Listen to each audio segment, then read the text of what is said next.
What's going on, guys? Welcome to 31 Days of Horror. I am Morgan Film Fan, and I am about to simp real hard for this girl. So I'll be back in a sec.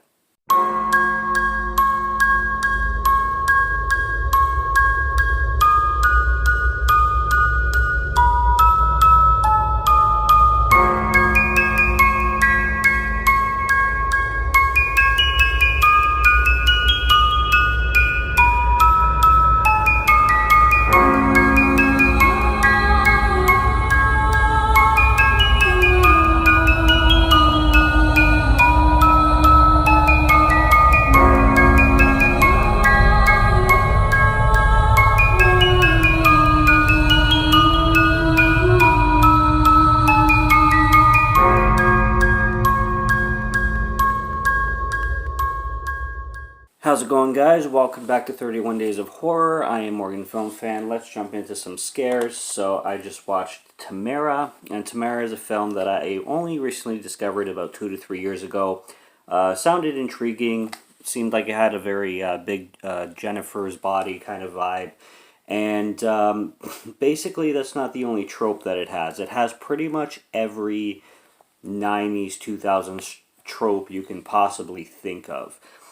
This movie reminds me so much of other movies. Carrie, The Craft, Urban Legend, I Know What You Did Last Summer extremely heavily. Just film after film, you just get vibe after vibe in this one. And it definitely feels like a product of its time and pays a lot of tribute to, I guess, I don't know if it's on purpose or by accident, but it definitely feels like a lot of films that came out at that time between like 1996 and 2006. And I think this one is 2006, so it's a later one. Tamara is obviously smoking, you can see from the cover. And basically it's about a girl who is very shy and secluded, and she is into witchcraft, and she develops this big teacher crush. And it's very heavy that she has this teacher crush. And she wants to basically have the teacher fall in love with her because she's lonely, she has no friends, she's very insecure. And this teacher is a very big figure in her life, like a guy who inspires her to be more confident and whatnot. And so she casts this spell, and then the next day she thinks it works. It does work, but it works in a different way, because the next day there's a prank pulled on her because she has a lot of bullies in her life, and one of the bullies, one guy, pulls a prank on her, pretending to be the teacher, inviting her to a hotel room or a motel room, and she falls for it. And then she shows up at the motel room, and they're recording everything, and it's this big joke that they're pulling on her. Of course, she doesn't take it well, but she gets into a confrontation with these people because she loses it. She's like, and especially one of the girls, Chloe, that she really trusted, was involved in this whole situation.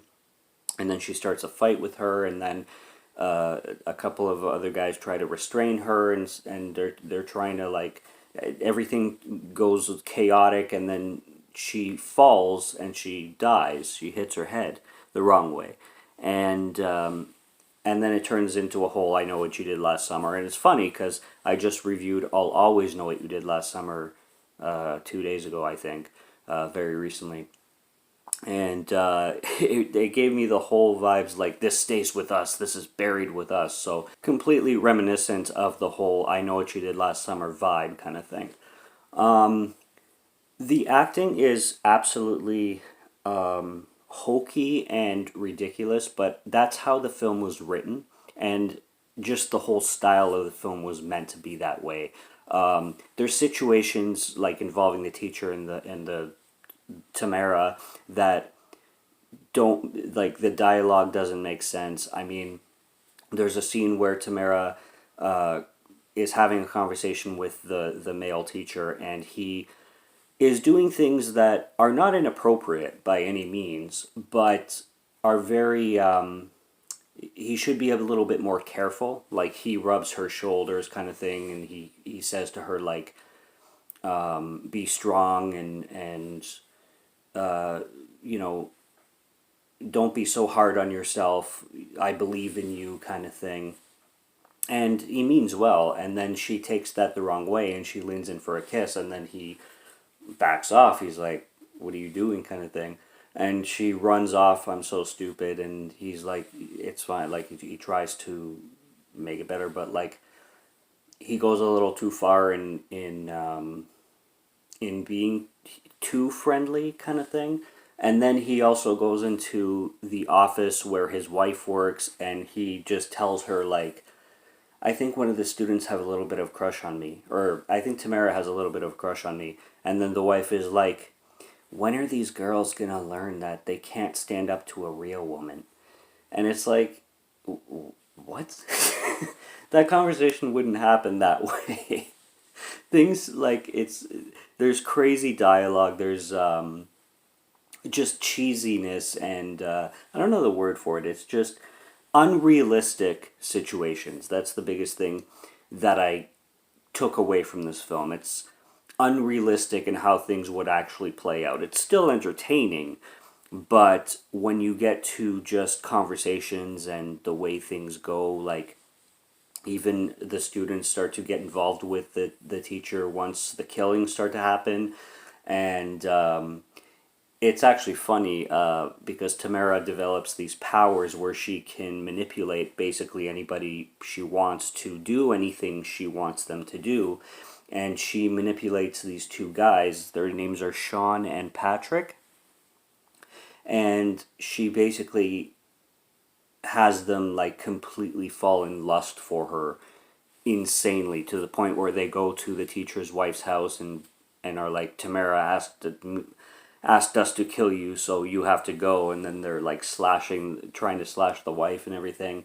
There's a point where Tamara has them have a sexual encounter with each other, and then they just go with it. Like, they're so, like, hypnotized. It's I a lot of, like, this film is it's packed with cheese, and it's so entertaining if you can go along with it. That's the thing. If you're like, "Okay, this is just fucking ridiculous," then you're not going to enjoy it. Or if it's like, this shit doesn't make any sense, which a lot of people will. I was saying the same way. I'm like, the shit that's happening right now doesn't make any sense, but it's still awesome. So, like, the whole Jennifer's body feeling is really good. Tamara's dad is also an alcoholic, so he's drinking all the time, and there's a scene where she goes to this is in her sexy mode, because at the beginning of the movie she's very Carrie-like, she's very shy, but afterwards she's in mini skirts all the time, she's strutting herself, she's confident as hell, she's seducing everybody that she comes in contact with, and she's like, "I know you like touching me, Daddy." She's like, "You love that bottle. Why don't you finish it up? Why don't you finish it all up?